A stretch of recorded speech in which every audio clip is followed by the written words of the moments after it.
Hi everybody, welcome to Do You Believe Show, my debut show on Live Sci-Fi tonight. Thank you so much everyone for joining me, and I hope you enjoy the show. Tonight we have two guests, and our first guest is Joe Centroni, who has co-authored a book called The Sallie House, Exposing the Beast Within. So Joe, I want to welcome you to the show. Well, I thank you for having me, and it's good to be here, and I'm looking forward to tonight. Thank you. Now Joe, I read up on your background, and I know you've joined you started a Christian paranormal group, and you have a talk show as well. But the reason I asked you on the show was because I want to know why you co-authored this book and why you picked the Sallie House. That is a very, that's an interesting, it's a great question, and I get that all the time. Why the Sallie House? And I'll be totally honest with you. When I got into the paranormal, as far as investigating on a scientific level, I had met a lot of investigators in the field, a lot of demonologists, worked with Keith Johnson, formerly of TAPS, and of course, he's with NEAR, New England Anomalies Research, and I met a lot of people in the field. And one thing that really struck a chord with me is, are all these paranormal things that are happening real? I mean, guarantee, I know there's another dimension, and this world exists, but to what extent it was. So I wanted to take the most haunted location, or one of the most haunted locations in Atchison, Kansas, just happens to be, back in 2009, I believe it was on the top 10 list for the most haunted places in America. It's still there, yeah. Okay, and I just wanted to take a situation like the Sallie House and see if there's any validity. So I got a film crew to go in there, a producer to go in there, and to film a 3-day investigation in the home. Okay, so what crew did you bring with you? Your team? Well, what happened was I had the group that I was working with at the time. I had 2 investigators that were willing to come on the investigation with me. I went and I searched a bunch of local producers and film crews and trying to see if I can get somebody to take a bite on this, to at least be there to film the investigation. That's all I wanted to do. I wanted to have whatever I was going to say and do and happen, I wanted to have it on camera. I wanted to make sure that what I was doing and what we could pick up for evidence would be available for everybody to see. Whether there was anything in that house or not, I still wasn't sure at the time. So I picked a film crew, a guy in Providence, Rhode Island, who was willing to take a shot to say, you know what, I'll bring my camera, I'll go with you, let's see what we can come up with in the home. Wow. Okay, so you spent 3 days there? 3 days in the home, and the most fascinating part of it was I managed to interview, just before we went on the investigation, I got in touch with the former residents of the home, which was Deborah and Tony Pickman, and they just so happened to be that they agreed to come on our radio show at the time, and, gave me a little briefing on everything that was going on when they were in the home, and they would be more than happy to meet with us when we arrived in Kansas, and, we could interview them, ask them a bunch of questions, and even have them come in the home with us, if we invited them, and we did. We took them in the home, and that's when everything just took right off. I have to say that, for anybody that's out there listening, the Sallie House has a lot of mystery. There's a lot of speculation. There are a lot of, is this true? Is this not true? Who's making it up? Is it demonic? Is it human spirits? I mean, there's a bunch of questions, and it's just a gray, it's just a shaded area when it comes to the Sallie House. It's amazing all the publicity that the home gets. Now, did you check on the history of the home before you started your investigation, or you spent your 3 days there? Did you check back to see who was living in the house? What was going on prior to your investigating there? Had you checked all of that out? Well, what I wanted to do was I wanted to definitely do a little research on Atchison, Kansas, that whole area, the bed and breakfast that was across the street from the Sallie House, which is called the Glick Mansion. There's a couple of restaurants, and the whole area. I mean, as a whole, it's the Gargoyle Mansion, which is only 2 blocks down from there, and just try to see what happened back in the day and how this name Sallie and everything started. And you know what? A lot of it is speculation. It's legends. Supposedly there was a girl named Sallie who had bad stomach aches, and she had complications, and she had died. And but I don't think her name was Sallie. I I don't think her name was Sallie, Joe. I know there was a little, according to legend, the little girl died on the operating table because of Dr. Finney. I guess he didn't give her, I don't know what he did, something about anesthesia, but I don't think the name was Sallie came up. I think the Sallie name came from people that were renting the house. The little girl had an imaginary friend named Sallie. Now, whether she named her Sallie or the little ghost gave herself that name, I don't know. Well, that is true, and you make a good point right there. But believe it or not, one of the legends takes you back to the 1906, where they talk about a little girl supposedly who was named Sallie, was brought to the doctor for severe stomach aches. Oh, really? Okay, I didn't know her name was actually Sallie. That's one of the legends, having a stomach ache, and he determined that she was suffering from appendicitis. Right. She panicked, she refused, and then she died on the operating table. That's only one legend of many speculations, and that's why when I went into this home, I knew there was a lot of stories, there was history, there was legends, there was truth, there was speculation. That's why I wanted to get a little bit of knowledge, but make sure when I went in there, I went into it kind of like blind from anything that was happening and focused on, okay, I'm going to go in this home as if there was no history behind it, and let me see if there's any truth to any type of paranormal activity in this home. And that's how I wanted to lead our team into it. Great, yeah, right. Okay, so let's move forward to the investigation and your 3 days there. Okay, well, I had met Deborah and Tony. We arrived there probably about 6:30 at night. We went in there, and we met Deborah and Tony. They came in the house. They actually gave us a tour of the house and when they lived there, going from the living room and then upstairs into the bedrooms, downstairs in the basement, which is an area there's a little crawl space in the basement, which they refer to as the vortex. They kind of gave us a little history. We sat down at the kitchen table. Deborah had her laptop open, showing us some pictures and some of the orbs and the things that they captured there. And this was the most defining moment right here. There was 5, 6 of us right all at the table. Uh-huh. We all began to smell. We had the smell of flowers, lilacs. I mean, we would just get all different types of smells that were going on. And I remember Tony Pickman saying, "What is that smell?" And we're all smelling. All of a sudden, he felt something on his back.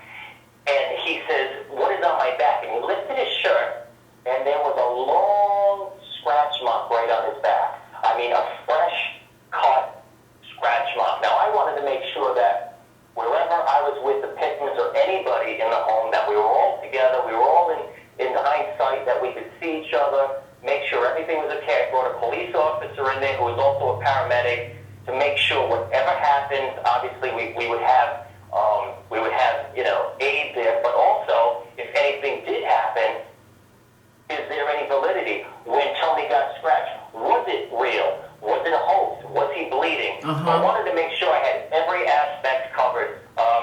He got that scratch mark. We went back. We went back around the house again, and then he was attacked again. He was? Okay, so he showed you this first scratch, and you all witnessed that. So the second time there was actually another fresh scratch? Yes, matter of fact, and this is the most amazing part.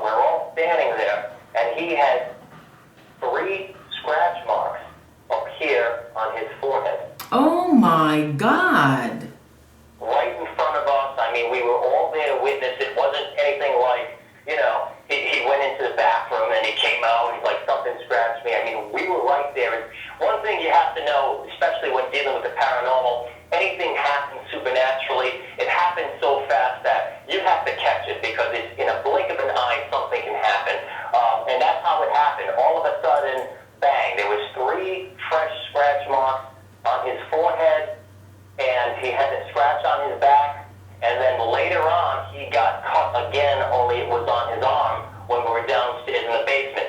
3 different times, Tony was attacked right in front of our eyes, and that's what started, like, you know what? There's something going on Okay, here. so Joe, what was happening? What were you guys all doing when he was getting scratched? Were you doing EVP work? Did you have your paranormal equipment out? What was happening while he was getting scratched?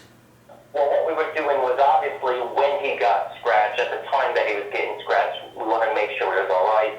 Wanted to bandage him up. We want to, make sure all that, you take those precautions first.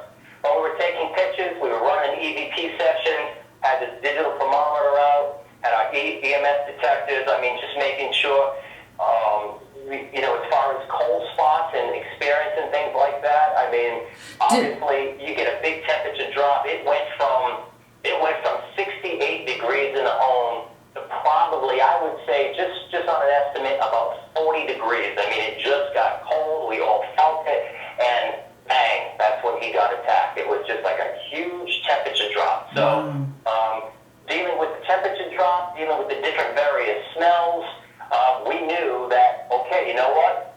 Regardless of what legends have, say, and in different interpretations, right now we can say, yes, 100%, there is paranormal activity in this home. Wow. So what other evidence did you capture? Well, what we ended up doing was, it was that day number 2, we went back again. We had, the news teams were there, and people were coming around, and, oh, you guys are filming, and you get a lot of the tourists that come around. We did a lot of meeting and greeting people when we were there, but when it came time to go back into the home and hit round number 2, we did more EVP sessions. Tony wasn't attacked. Matter of fact, Tony didn't come in that second day at all. We got a lot of orbs, and here's the amazing part. I never really put too much validity into a girl named Sallie. That was something that happened many, many years ago.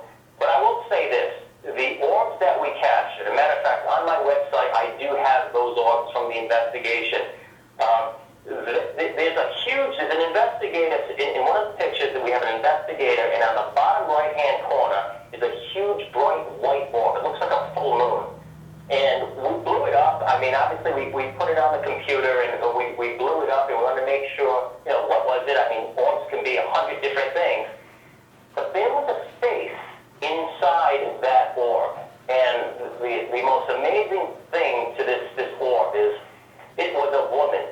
And you can see the hair, you can see the eyes, the nose, the smirk on where the cheekbone is, the chin. I mean, it literally looked like a little girl. Now, I'm not saying that was Sallie. I'm just saying that not only did Tony get attacked, we did get evidence of one of the orbs was a female, and it did appear to be a young child. Now, this is where it gets kind of tricky, and this is why when I co-authored that book, Sallie House Exposing the Beast Within, there's many, many people out there who the million-dollar question is it demonic? Is it human? Is it demonic? And it's teeter-tottered back and forth for many, many years. Do you believe in demon? Do you believe it's a demon? Well, I'll tell you. I went into the whole thing as not expecting anything to be demonic. I went into it like, okay, you know what? Let's debunk first. Let's work from there, and let's see what we can come up with. But I will say this.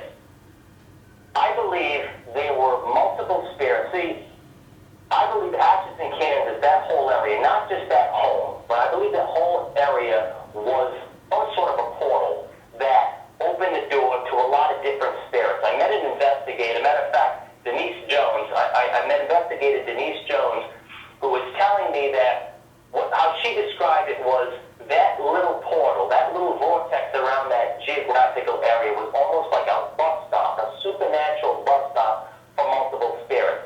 I won't deny that there were human spirits in that home. Matter of fact, there may have been 2 or 3. But running parallel to those 2 or 3 spirits, and once again, that's still my speculation on it, running parallel to those 3 different spirits, there was also something really dark in there, and you almost knew the difference because you can get the various smells from maybe the different spirits who were in that home, but then when it got cold, when you had that big temperature drop, that's when you knew there was something negative. You could feel it, the hair on your neck stood up, it was a very uneasy feeling, the air was very eerie when that presence was around. So I do believe you had a dark entity in that home. Okay, a dark entity, but are you saying it's a dark entity, or are you saying it's a dynamic? Well, as far as when you're dealing with demonic, anyways, I mean, you're always dealing with something that's dark. Some people receive it better as hearing is demonic. Some people who maybe not follow so much on the Christian faith may say, okay, that's not a demon. They'll use other words like dark entity, but no. Truthfully, to answer your question, I do believe there is a demonic force that's in the Sallie House that has attacked Tony Pickman and multiple investigators who go into that home still to this day. I mean, they almost use the Sallie House as like a scientific lab to just take investigators in, and they're doing so much damage by doing that because everybody now is getting not only physically attacked by going in the house, but also there's a psychological thing that also runs parallel with that. So if you don't get attacked physically there, it doesn't mean that you're not going to get the after effects much later on a psychological level that also attacks you. So it gets you physically and psychologically. It's a real tricky situation that happens in that home. So this dark entity, do you believe that this dark entity was human at one time? Honestly, I'll give you my opinion, and once again, in my opinion, I do believe that was not a human spirit at all. I do believe it's an inhuman spirit brought in through that vortex. Somehow, some way it came through, and this is where I tie it in. I believe there was satanic things that were happening in that area that can trace back to a couple of homes many years ago. There's somebody, and that's for another story, and I'm gathering facts on that, but there was a pact made. There was a satanic pact made in that area that I believe actually allowed this entity to come in that home, in that area. Joe, could it have possibly been done in that house as well? Absolutely. It could have been done in that house. I believe it probably stems to that whole area, but I will say this. I know one thing. The investigators who have gone in that home after the Pickmans had moved out and left the home had all brought Ouija boards in there. They did a lot of rituals in there. They did incantations in there. There was a lot of stuff that was just going on in that house. So the residual effect and everything that surrounds that house was automatically put into the equation. So you've got running parallel multiple things going on through what people did in the past, what people have done recently, 10 years ago, even last year. There's always something that's happening that's keeping the energy in that home alive. That's what I truly believe. So you think then, because of all these rituals and satanic things that were going on, the home was okay up until that point? Yeah, I believe so. I mean, like anything, first of all, when you're dealing with stuff that's happening to a family, you always have to start, before you go into believing and saying, okay, this is supernatural, this is paranormal, you have to look at what the people are doing. In any case that we've done, you always do a history, you always check on the family as far as generations, you stop there. And I believe somewhere down the line, through the tampering of occultism that happens, and it does happen, and many investigators are starting to see that more now today, that there was definitely things going on that brought about this demonic entity. Very interesting. Now, you also, what has happened in your life since you've done the investigation? the investigation, one of the investigators that I had met with, which was Todd Bates from the Haunted Voices Radio Network, who was an EVP specialist. I sent a lot of EVPs to him for validation. He had top-of-the-line equipment at the time that could really, clean up EVPs. And one thing that he had said when he'd gone in the house, because he was part of everything that happened back in the days when the Pickmans were there as well, that he had a lot of psychological things were happening. And every investigator who left that house, in our investigation, everybody who was part of that whole investigation for those 3 days had some sort of residual effect. I won't go into too detail on them, but I will say that one of the investigators got himself involved with drugs, ended up in a rehab not too long after the Sallie House case. Another investigator who had gone in there ended up going through a divorce and a home foreclosure. My son was actually physically attacked by something that scratched him and flung him across the room. Oh my God! Across the room. Is this in your home? This was when he had left with he had gone with my mother and they went to my grandmother's house.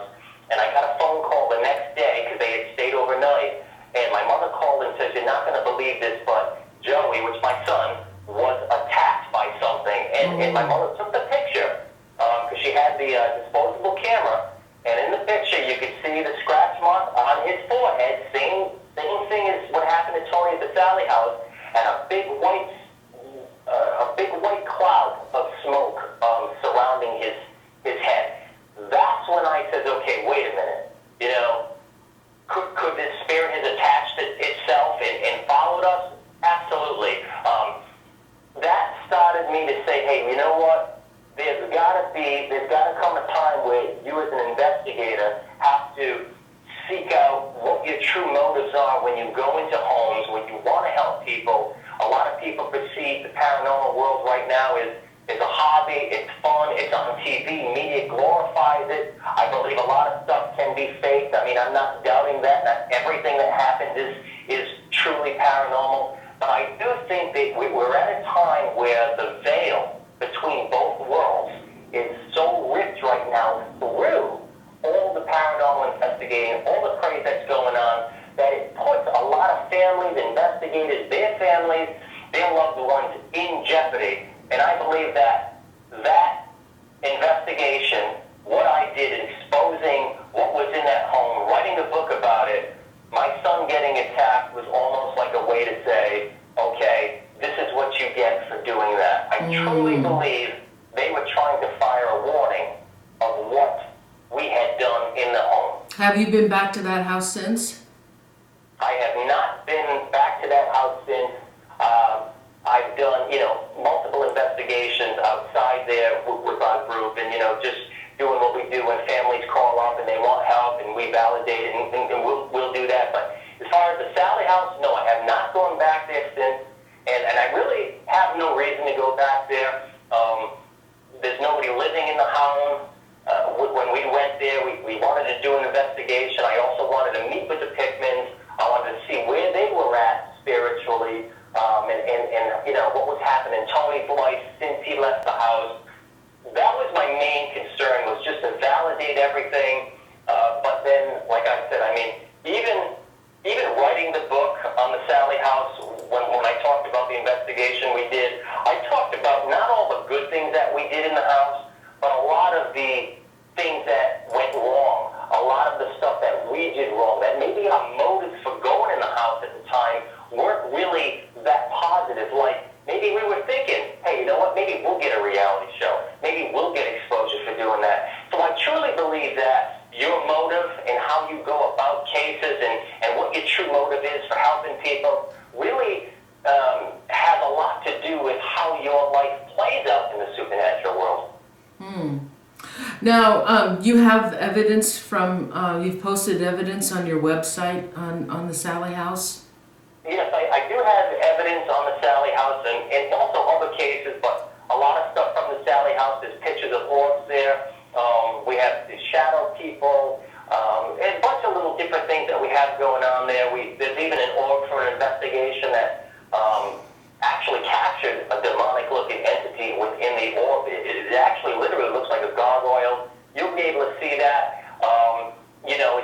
EVPs. I am having EVPs put up there. I got released to be able to stream some of the EVPs from various investigations. So we're building a nice little thing going on. We've got conferences planned for 2013, working with various demonologists in the paranormal world. So what we want to do really now, after doing the Sallie House, after going through trial and error, what we really want to do is, we don't want to really glorify ghost hunting per se, but we think it's time to do a paranormal awareness, something that investigators can attend to understand how to protect themselves and how to go about investigations, so things like that won't happen to them. Because really, as an investigator, you still put a lot in jeopardy going into homes, even homes that may not seem haunted. There's a lot of things that happen behind the scenes to you. I mean, as far as even illness and medical wise, I mean, we have people that have problems with internally, with their mind, with their thyroid. I mean, there's a lot of energy, and the electromagnetic frequencies do damage to you in the long run from various investigations when you're truly confronted in spirit, live spirit energy. Right. Hey, our time is up, and I want to thank you so much, Joe. Now, Joe, would you please give everybody your website? Okay, absolutely. You can go to my website. It's Joe Citrone, C-E-T-R-O-N-E, joecitrone.com. You can go in there. A book is going to be released called Seduce that I'm working on. Well, it's actually done right now. It should be released as an ebook coming up in January. Talks a lot about the paranormal. It talks a lot about the deception and a lot of experiences in my life. If you need to get in touch with me, you can go to Mercy Falls 624 at yahoo.com. I'll be more than happy to answer any questions, send you EVPs, and work with you. Joe, thank you so much for being on the show tonight. I hope everybody enjoyed Joe's interview, and make sure you check out his website, and I have his book posted on the show, so if you would like to buy his book, I'm sure you'll be able to purchase that as well off his website. Joe, thank you so much for joining the show tonight. It was a pleasure to have you as my guest. Thank you very much for having me. Always a pleasure. Thank you, Joe. Good night. Good night. Okay, everybody, that was number one guest, and we do have another guest coming, and it is Sydney Sherman, and I'm going to get a hold of her on Skype, so we're just going to take a little break for a second while I get her up on Skype, so stay tuned. Thank you.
Okay, I'm back. Thanks for staying with the show. And tonight our second guest is Sydney Sherman, who has written a book, You Are Not Alone. And her book deals with the afterlife, and I have a lot of questions for her. So Sydney, honey, welcome to the show. Hey, thanks, Noreen. Thanks for having me. Oh, yeah. Now, I want to know why you wrote this book. Well, actually, there's several reasons I wrote the book. Obviously, I've been in meetings since the day I was born. Sydney, you're gonna have to turn your the show off, the sound off on the computer. Oh, is that better? Because I can hear you. You're watching the show on your computer. I had two screens up. Is that better now? Yeah. Okay, good. I've obviously been in meetings since I was born. I didn't know that. And as I grew up and ran into many people, shared my experiences, they pretty much have all told me that I need to put it in words and put it in writing to explain to people what I saw and what I knew to be true for me, because it was very different from what people were used to seeing and or hearing on TV. So that's what I did, and it actually has been doing very well, and I'm very proud of it. Now, you said that you got this when you were a little girl. You had this gift when you were little. What happened when you were little? Were you seeing dead people and talking to dead people as well? Well, yeah, and I didn't know that they were dead. My mother actually has pictures of me when I was a little girl sitting in a high chair holding my hands out to supposedly nobody there, or holding my spoon up trying to feed someone. But I had always seen people, and I just assumed everyone else could as well. It wasn't until I was in kindergarten and I had an experience where I was talking to one of my classmates outside, and another little girl came up and started talking to us. So my classmate asked me who I was talking to, and I explained to her the little girl. And she said to me, well, there's no one there. And I said, yes, there is. And she called me stupid, and I called her stupid, as kindergarten kids do. And then I ran home crying to my mommy. Oh my God. And this happened all through your life, up until now, still going on. Yeah. And on the cover of my book is my grandfather, and he's an inspiration to me. He was a Scott Indian, and he actually was extremely gifted. I am about a quarter of the ability that he has. And he's the one that actually that day took me outside and explained to me that not only could I see what I was seeing, but that others couldn't, and explained to me that they actually had passed away. And I needed to keep it quiet because people wouldn't understand. This was the 60s, and it's a much different time than it is now. Oh, yeah. So, yeah. Does anybody else have the gift in your family? My grandfather, his mother, and my youngest son. Interesting. And your son can also see dead people and talk to dead people as well? Yeah, he can actually do it more if he chose to. I really allowed him to make that decision as he was growing up. I didn't push it. He still has the ability to do so. He doesn't use it that much. Just recently, he's 26. He just told me that he wants to really start tapping into it again. And I support him on that. So this is why you wrote the book then? Yeah, I wanted to clear up a lot of the miscommunications and a lot of the misunderstanding about what occurs when we pass away. Most of us get our information from TVs and movies. Right. And let's face it, if we don't know things, we tend to make it up. Right. So what happens to us when we die? Well, actually, I try to explain it when I do my presentations this way. We are energy. We all remember going to school learning about law of conservation of energy, and there is no dispute about that. So when we pass away, we separate from the part of us that can get ill and can get injured and become sick and can no longer function. That is what we bury in the ground, or we go through a cremation ceremony. But that which makes us, that who truly was us, our energy, or some people can call it their soul if they choose, gets separated, and that stays here. That stays right here with us. As my grandfather would say, literally was stepped to the side, and they can still hear everything, see everything. They can interact with us every day. It's not them; they're not the ones that have the problem. It's us who have the problem. We just don't listen. So, is it okay? So now I always heard that you could be in a room and there'll be 100 spirits possibly in that room with you. But are these spirits anybody that are with you, or are they all related to you? No, with me, if I'm in a room, I have my own spirits with me, and whoever else is in the room with me, they usually have 2 to 3 of their own people with them. And most homes that I go into have energies that are also in the home that have nothing to do with the family. They're either attached to the home or the site itself. So they're all over. Why are people attached to their homes and to locations? Well, because that was part of the life that they lived. They have an attachment to it because it's part of their memory. And chances are they don't necessarily always stay in that home. They possibly go with another loved one where they are as well, but they do return back to the site. And it's all because of memories, which they're normally used to. It's what they're used to seeing. It was a long time a part of their life. So, I would come back to my home to visit as well. Now, okay, so I have a question about the afterlife. Now, there's so many stories about it. They're mediums, psychics, they all give different answers. Do spirits have free will? Absolutely, but not like you and I do. When I do my presentations, I tell people, stop thinking of them as if they were us, because they're not. They don't have the same restrictions. They don't have the same needs, desires, wants that we do. They are energy. And so they have free will. They can do whatever they want. They can go wherever they want. They just do it in a different way than we do, because unfortunately, we still have these human forms and human traits that we have to deal with. Now, also, there's another, there's other information about this as well, that psychics and mediums will say they're stuck in a location and they need help on moving on for them to go into the light. Is that true? I can only speak to what I know to be true for me. I'm 50 years old and I've never seen that. There is no stuck here. There's no finished business. They come and go as they please. Being stuck someplace or having unfinished business, that's a human trait. It's not something that harbors us any kind of harbors any meaning for us after we leave here. There's no anger, sadness. It's energy. That's all physical human traits that we have. They don't have that anymore. I've seen it so many times on paranormal investigations.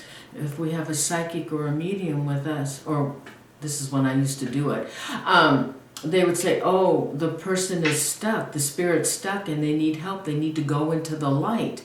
And then they do some talking to them and say, oh yeah, they've been set free now, they've gone into the light. So that's not true. I can only speak for myself. I have a hard time with that myself because, again, I know what I see and what I know to be true for me and how they appear for me. We are all different. We all perceive energy differently. But again, being that I am 50, and I am also a paranormal investigator for over 35 years, I think that somewhere in my lifetime I would have come against somebody who was troubled or stuck or anything like that. And so my belief system is no, they're not stuck here and they do not need help to find a light to move on. Oh, that's good. That's good to know. So another thing, if a spirit is in a house, is there any way that you can get that spirit to move on or to leave your home? Can you make a spirit go?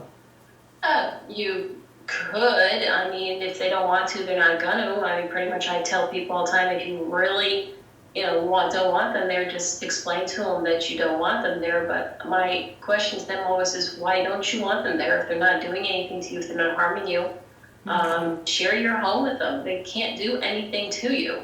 I share my home right now with 4 other people who have passed away, who have nothing to do with me or my family. They don't harm me. This was their home. I respect them. I would never think of asking them to move on. Okay. So, and Cindy, honey, what about, how do we communicate with the afterlife if we can't see or hear them? Well, and this is one of the things that I do when I do my education. I truly believe that every one of us has some type of ability. We just don't know how to tap into it. We just don't know how to use it. Some of us have a better sense of smell, or maybe possibly sight, maybe feeling, or hearing. Really what you need to start with is you need to start with a lack of misconceptions of what you think it's like to have an experience with someone who's passed. One of the first things I tell people is take everything you've seen on TV and in the movies and put them on the back burner. Because it's meant for entertainment purposes only. And, fear, and I'm thinking about it this way. If the physical body that they had, they no longer have, that's what, became sick, what became ill, became aged, they no longer have that, and all that's left is a free energy, and it's a full and whole energy, then you're not going to have them coming back with blood dripping out of their head, or coming back looking like skeletons, or coming back looking like zombies or anything like that. It just can't happen. Okay, what do we look like when we pass over? We come back, if we come back and to look like anything at all, we come back looking like ourselves younger. Keep in mind, it's for us that if they chose to come back in a particular form, it would be so we could recognize them. They have no need to look like anything anymore. So if they choose to, for us, so that we can recognize them, they would come back in a form, a whole form, looking just like they did when they were younger. Their hair is perfect, their face is perfect. They usually have nice little clothes on, and they look just like us. So, it's really quite incredible. So they're presenting an image to their loved one so they'll be recognized. But once that loved one has seen them, what happens to that appearance that they have? What do they turn back into? They don't. They will always manifest in that particular, the way they looked for them. That's the way they're always going to look when they see them. I have seen some entities come back where they come back looking like they did, and then once the loved one acknowledges that, hey, that's mom or that's dad, then they don't always necessarily come back looking like a person anymore. The person may smell them more or feel them touch their arm or just gets the sense that they're near them.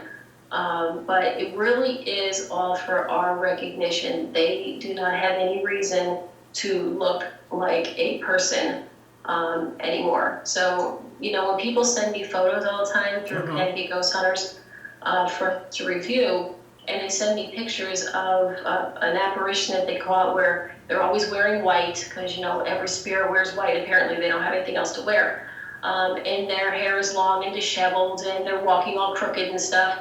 Right away I know the photo is either superimposed onto the picture because somebody's been playing with the video editing tools, or they misunderstood what they're seeing, because a person who's passed away does not come back looking like that.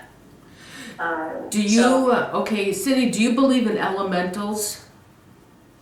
Honestly, I haven't had the opportunity to have that experience, so I can't say yes or no. I'm open to the possibility that might be true, but I haven't had the experience. What about demons? And this is where I always freak people out. Again, being 50 years old, I think if there were demons, I would have seen one by now. I would think so too. The personality that we had when we were alive is the same personality that we've had when we passed, because that is who we were, more so even than the way that we looked. And so if you have a sweet, doting mother, she's going to be the same way when she comes back. If your grandpa was a pain in the butt, he's going to come back doing the same thing. So you can have a person who maybe has not had the nicest personality come back, and they can knock things off your counter or close and slam doors and things like that, but it's usually normally to get our attention. I've never seen a demon though, however. Are there earthbound spirits? Well, again, keep in mind that I see them literally like one step to the side. So technically, I'd say all of them are earthbound spirits because we're all here on Earth, and they're one step to the side. So I was raised Catholic, and I know what the Catholic Church taught us about the heaven and hell and all sort of stuff, but I know it conflicts with what I see and what I know. So I have a little bit of an issue with that. But I have to say yes, because they literally stand right next to us. So. But they can go. I mean, they can come and go as they like. There's no spirit that's actually stuck here where they can't go to the other side. Well, no, they're not stuck here. And again, I don't see, and I've asked them where this other side is. They don't refer to another side that they go to. They are just where they are.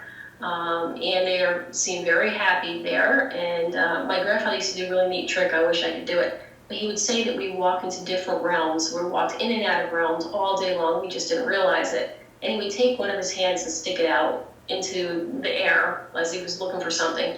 And he'd pull his hand back, and his hand would be, like very pale and kind of bluish color. And then he'd do the same thing with the other hand and pull it back, and his hand would be very warm and red.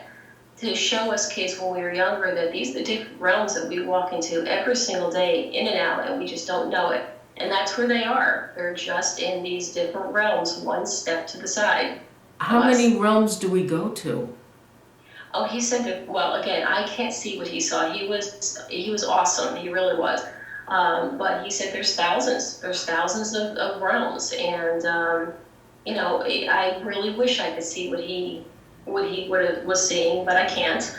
I know my limitations. But knowing when I see the spirits, when I see them, that they literally are standing right next to us, sitting down on the couch right next to us, they're in this realm. It's not up, it's not down, they're not stuck. Okay, but Sydney, how can we, I still don't understand how we can communicate with them, with our loved ones. I'm sorry? How can we, I don't understand how we can communicate with our loved ones. Well, again, it starts with patience and listening and getting rid of the misconceptions. So once you've gotten that all taken care of, you have to find out what works best for you. So I tell people to put themselves in a nice, quiet, relaxed room with no interruptions.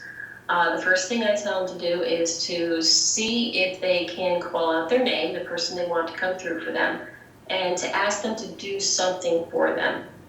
Usually have something of theirs. If it was a man, maybe a tie. If it was a mom, maybe a piece of jewelry. Ask them if they can move it. Ask them if they can come close to them and touch their hand. And again, then I explain to them, you have to know what it's going to feel like to be touched by someone who's passed. If you watch TV, it's cold. You have the cold breath coming out of your mouth. I see dead people. That's not true. They're warm. They're energy. No. Oh my God. What? They're not cold. They're warm? They're warm. They're energy. They're not cold. That's another misnomer from TV. But they're actually very warm, and they're not hot. They're not like they're going to burn you or anything like that, but they're very warm. And once you know what you're looking for, it feels like a closeness. If you've ever laid with your eyes closed in a dark room and all of a sudden just knew someone was standing next to you, like your personal space had been interrupted, it's kind of that feeling, the closeness, where you feel like you're all of a sudden surrounded and the air just seems different. You can actually feel them touch you. It's not the same weight as if like you put your hand on top of my hand, but there is a weight to it. And let me ask you something, Noreen. Have you ever had a familiar smell go by your nose and you stopped for a second and you thought, wow, that cologne smelled like something I remember? No, but I have smelled cigarette smoke, and I have smelled flower smells. And I've had, and we were doing a live broadcast one night. We were doing a show like this, and we were all smelling chocolate. Okay, but we've all pretty much had an experience where we have smelled something that reminded us either of something or just, it was really weird for the environment and the smell shouldn't have been there. So what I tell people to do is say they have the smell of like the perfume that their mom used to wear, go buy them. Most people go on about their day, they go on about their shopping, taking care of the kids. I don't. What I do is if I can't see who it is, I say, No, Grandma, that smelled like your perfume. If that was your use, please come by me again. I'd love to smell it again. And wait and see if it happens again. And you know what? If it doesn't, it doesn't. But what if that smell comes back again? Then you say, oh my God, Grandma, that smells so good. Can you show me something else? It sounds like you're playing with them, but you're not. But you know, that's kind of scary, because that reminds me of like doing a Ouija board or a seance or EVP sessions. To me, that's kind of scary. Like you might be bringing in, see, to me, another entity that shouldn't be here. I always tell people, I encourage EVP sessions. If you're doing EVP sessions, if you're talking to your loved one, if you're making it very clear that you're just trying to bond with them and start up a communication and a new kind of relationship with them, there's nothing evil, there's no evil intent behind that. So I have no problem with that at all. But again, you have to try this. Most people, and again, another analogy that I use is if the word red, comes into your head, chances are it's just going to go right out because you're so busy all day.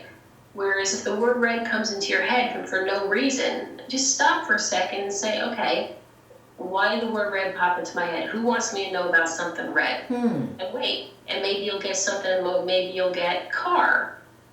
Oh, red car. Who wants me to know about a red car? And literally, it's as simple as that. Stopping for a second, you think you feel somebody standing behind you touch your shoulder, you turn around and you say, was somebody just touching my shoulder? If you were doing that, please do it again. It can't hurt. And I have people tell me, I've been doing this for many years, that this works for them. They've built a relationship with their loved ones that they've lost. They have a relationship with them every day. Not the same relationship, because we can't do that. And I'm not even going to pretend to tell people it can be the same. But it's a relationship regardless. And you brought up the EVPs. Those are perfect if you know how to do a proper EVP session. If you don't, then you're wasting your time. So what's a proper EVP session? Well, people do EVP sessions, and the first thing they neglect to do is to make sure that they know the normal sounds of their home, what the refrigerator sounds like when it kicks on, the traffic going by the house, what it sounds like when the heater kicks on, or anything else like that, because the tape recorder will pick up all of those and will magnify the sound. And you'll think that you're hearing something that you're really not. So you really need to isolate your surroundings and make sure you have the situation controlled, just like when we do an investigation. Then what you do is you set out to ask a question, and you wait for a response. You ask simple questions, you don't ask long-winded sessions, and you give them time to respond. If you get a response back, you have to repeat the scenario over again. You cannot take it verbatim the first time you get a response that what you got was accurate. You've got to ask again. The same question? The same question or the same type of question. So if I ask the question, is there a female in this room? And when I play the tape machine back, or I have one of those that you can listen to like right away on the spot, and I hear yes, I wait a few minutes and I try to say, so you're saying you're a female? Interesting. And then I wait for the response again. Interesting. Wow. You got to be really careful. I've had people send me things all the time for review, and literally, it's the tiniest little sound, and it'll be like little eek or little bang, and they'll be, I had a spirit in my house. Well, first of all, you didn't recreate it, so you didn't go back to see what it could possibly be. And that's not what you want to get. You don't want to get a little tiny eek in the background or a tiny little bang. You want to hear them say, yes, I'm mom. Yes, I'm dad. I am here. You really want to hear them say something, and they will. So, okay. So when you go out and do your ghost hunting EVP session, you're trying to connect with somebody that, the ghost that's haunting that particular location. Not necessarily a loved one. So when you're doing your EVP session, you don't know who you're contacting, or do you? Well, I unfortunately or fortunately, I am very fortunate, but usually I do. When we get called into a house, 9 times out of 10, the person that's causing the activity in the home is a loved one. Oh, and interesting. the family member is just not paying attention. So I'll go in there. What I do is we send my group in first, and my group will go in and they listen to the homeowner, to the claims that are being made, and I stay outside. Then I go into the house and I walk around and I write things down and that I pick up and the names I pick up. Then we do our investigation. And at the end of the night, I have the homeowner, because they were with me when I walked around, look to see how close I came to the activity. And almost every single time we go, I can tell them who the family member is and what they're doing, and the fact that they're just trying to get their attention. And what I love is people calling us, you have to come into our home right away because we have a demon and they're hurting us and they're breaking our furniture. So when we go to the site, the first thing I ask them is, okay, tell me how badly you were hurt and how much was damaged. Well, I wasn't really hurt, and yeah, they broke a cup. Okay, that's not a demon. That's a loved one who's trying to get your attention and you're ignoring them. So they may start by doing little, noises here and there, but if you continue to ignore them, yeah, they're going to slam doors and they're going to knock something on the floor, but they're not doing it to try to get, they're not trying to hurt anybody, they're trying to get our attention. We do a lot of education. I do a lot of education as well. Wow.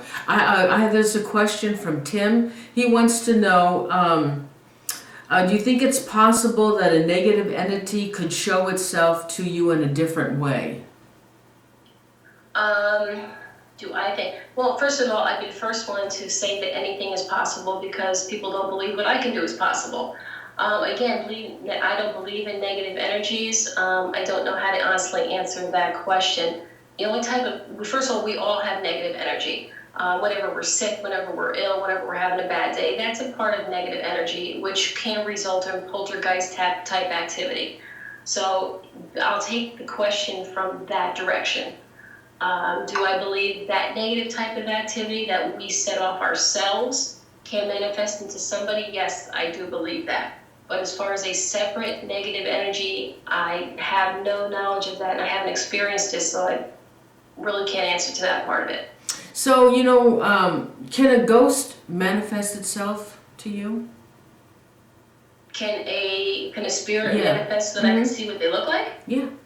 Oh, every day, absolutely, all day long. Really? Now, what about other, the us?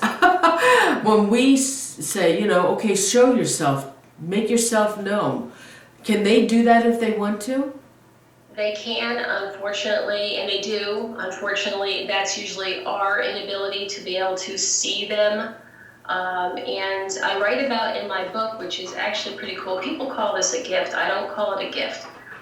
They've done a lot of research, and I've done a lot of research into people who are supposedly gifted. If you ever heard of the hippocampus of the brain, it's like sits dead center in the brain.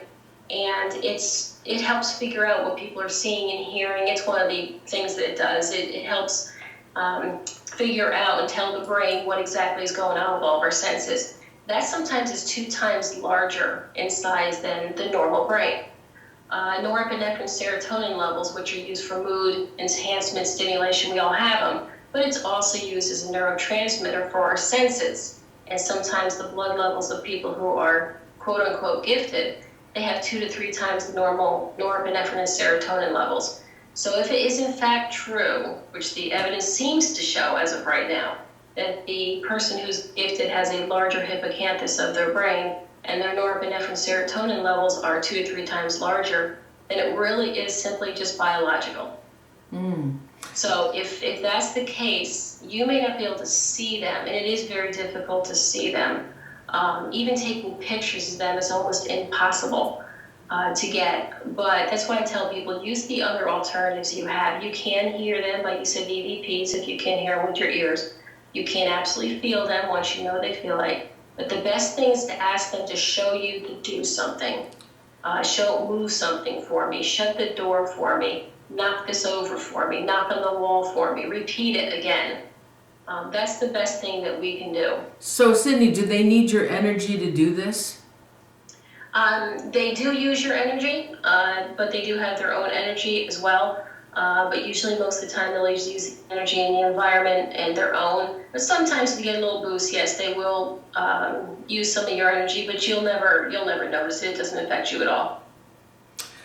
So do you have anything to say about psychics and mediums? You know, I don't know how many are for real or not. How can you tell if someone is real, if there's a real psychic or a real medium?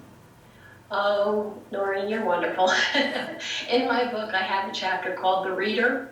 I give readings, okay, but a reader is really a negative connotation for somebody who's a fake. And I have a whole chapter on it, and it's actually pretty disgusting if you ask me. You actually can recognize them pretty well. You have the little readers, and they're the ones that get information from you that you just don't even realize that you're giving them. I'll give you an example. I went to someone for a reading. A friend of mine said, you have to go. She's just like you. So I'm like, oh, yeah, I'd like a reading too. So fine, I'll go. And I went, and first thing she did was hand me a little index card. And on the index card, the questions were, you know, who are you here to see? Who passed away? What relationship were they to you? How long ago they died? What did they die from? And I looked at her, I says, why do you need this? And she says, well, I need it to help you connect. And I'm like, okay. So, of course, I put down my grandmother, and lo and behold, my grandmother came through. How do you like that? And so after 10 minutes of her nonsense, I told her to stop, and I told her, I says, you know what, I'm not going to pay you a dime, and I'm going to give you a reading, and you're not going to pay me. And so I set forward to give her this very intense, very personal, not general reading. For her, she started crying, and she says to me, oh my God, you're real. I says, I am real. I says, now I told you, I'm not going to charge you, and you don't have to pay me for today, but what you are going to do is you're going to stop doing this today.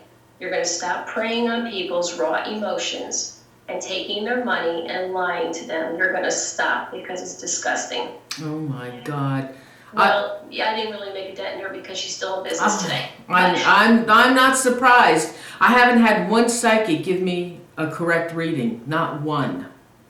And that's the shame. Unfortunately, first of all, there's a lot of me out there, but unfortunately, I was just recently on a live TV show, and it was myself and another woman, and I feel bad because she was giving these people readings live on the air. And, you know, the people knew they were live on the air, so they didn't want to disagree with her. But off camera, they all came up to me and said the same thing. I had no idea what she was talking about. She was completely wrong. I don't have a mother. I mean, my mother is still alive, and she's not dead. And so it's really a shame that they do this. But one thing I can tell people is when I give readings to people, I tell them, don't tell me anything, not even your first name. I don't want to know anything. I usually don't look at people when I'm giving them a reading, because people's emotions on their face, their eye furrows, their jaw clenching, their grasping at their hands, that all gives a reader an indication on whether they have a hit or not. Oh. Also, what they do is they do a stare down. They'll say something and they'll stare at the person. Now, nobody likes awkward silence. So you say something and you turn around, you give them information you don't even realize you gave them. And there's so many little tricks that they use. I don't know if you've seen people, they do them in group segments where they pick out a group of like 30 people in an audience, and they say, someone in here had a gentleman who died from a cardiac illness. Yeah. Well, law of averages, and if they study their medical diseases very well, they know that there's a very high percentage of men that died from some type of cardiac-related disease. So of course you'll have maybe 10 people raise their hand, and then he'll say, and the death was quick, they died right away. Well, statistics shows that probably 80% died very quickly. So 5 people put their hand down, 5 people still have their hand up. It's the law of averages. They're using percentages to find out, to give you the answer you want to hear, and you think they picked you out of an audience, and they didn't pick you at all. And it's absolutely, it's very disgusting the way that, how well they study people's behaviors, and they study people's responses right down to cultural names. That's my favorite chapter, and people say it has helped them a lot. They've actually brought the book with them to readers, and within 5 minutes realized that the person was a fraud and walked out. Wow. I have another question from Tim. He wants to know about dog and cat spirits. Oh, I love dog and cat spirits. Yes, they have energy just like people, and they will run around houses. They'll show up with other spirits, and they'll show up with their old owners who are still alive. Oh yeah, I've seen mine. Mm-hmm. Yeah, and they are so cute, and they run around, and I like the noise when they make when they bark, though, because it's not a normal bark, but it's still a bark. It's just kind of muffled. Oh no, see, I've seen my dead cats, but I've never heard them. And you know, how come they'll come around and then after a while they stop, you don't see them anymore? Who the animals? The animals, the dead animals, yeah. Oh, I don't know. I've always seen them. I've never seen them go away. But that again, could be that maybe they go off with somebody else. One of the things that I didn't tell you, which is actually pretty cool, is like I said, my grandfather taught me everything I know. He was my best friend, and but I had a great relationship. Not so much with my brothers and sisters. I was closer to him. And when he passed away, the natural assumption would be then that he would be with me after he passed. He has not been with me not one day since he passed in 1981. He's with my brother in Louisiana. So the only time I get to see him is when my brother Ronnie, once every 10 years, comes to visit. And so I have a list of questions in my pocketbook. Every time I think of something that I want to know, that I want the answer to myself, because, you know, I have questions too. I keep a list in my pocketbook. So, you know, as I can't answer for people when they come to me for a reading, say, I was really hoping my sister would come through. If I can't answer for myself while my grandfather's not with me, I can't, unfortunately, answer for you why maybe your sister would not be with you, or why, you know, your cat might show up for a little while, or, you know, and then leave. I don't know. What about reincarnation? I don't know. I want to believe in it. The jury's still out with me on that. But if we go back to the energy that we all are, the law of conservation of energy, if energy can't be created or destroyed, then our energy technically was always here. So that leads to the question of, where were we before we were we? Which Yeah. kind of blows people's minds, and I use this in my conferences all the time that I do. But seriously, before you were Noreen, where was your energy? Was it just hanging around waiting for you to be born? Yeah, where was it? I don't know. So that's why I hold that out, I will hold that open to possibly that reincarnation does exist. If I can rationalize something, or if I can make sense of something, I will believe it. I don't believe in nonsense. Well, I used to be afraid of dying, but since I got into the paranormal field, that's when my views all changed. And it's really sad to hear some of my friends and relatives don't believe in life after death, that they believe that when you die, and that's a horrible thought. You know, it is horrible, and that is one of the other reasons I wrote this book, because people were thinking that was it. And I am, if not for anything else, if I don't do anything else for the rest of the time I have here on this planet, I have convinced more people in the last, say, 30 years that there is more after this. You know, we do still see, we still hear, and we still interact with our loved ones. We don't miss a trick. And as I tell people, our energy spirits that are around us all the time, our loved ones, they see us do everything. They don't miss anything. And when I tell you they see everything, I mean they see everything. The spirits see everything? Yes. They do? Yes. But they can't form an opinion, can they? No, there's no opinion. Thank God. No, there's no opinion, there's no judgment. And again, you got to remember, if let's just say that I was using the bathroom and you walked in on me, well, you and I would both be mortified, because we're humans and that's just how we are. It's not the same for them anymore. It's not the same. So thank God. I used to have one taking a shower with me. I would be taking a hot shower and I would get my paranormal chills. And oh my God, is that a weird feeling to be cold and hot at the same time? Don't worry, they're not going to be handing you bar soap or anything like that. So thank God. They literally are with us all the time. And I actually find great comfort in it. Ever since I was a little child, my loved ones stand around my bed at night when I sleep. And, so it brings me a lot of comfort. For some reason, about 2.5 years ago, for the first time and only time in my life, I had nobody, and I have no answer for it. I was standing around my bed just one night. It was probably the worst night in my life. I was upset. I was anxious. I had anxiety attacks. I could not sleep. And so it's almost the opposite for me, because when I tell most people that their loved ones probably stand around their bed and watch them at night, they get all freaked out. Whereas for me, I find that comforting. I have 2 questions for you from the chat room. Where do you do private readings? Yes, I do. Okay, how do they get a hold of you? They can go to my website, and there's a little place for contact, and they can just write me a little email. It goes right to my normal email. What is your website? It's www.sydneysherman.net, and that's Sydney with a Y. And the other question is, are spirits intelligent? I don't know how smarter than we are, but yes, they are. They don't lose their intelligence. They are smart. They can figure things out. They know that they've passed. They have a leg up on us. They seem to. Now, there's one thing that I can't get them to do. I can't get them to tell the future.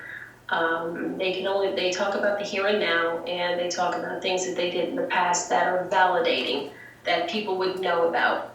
Oh, so they can validate.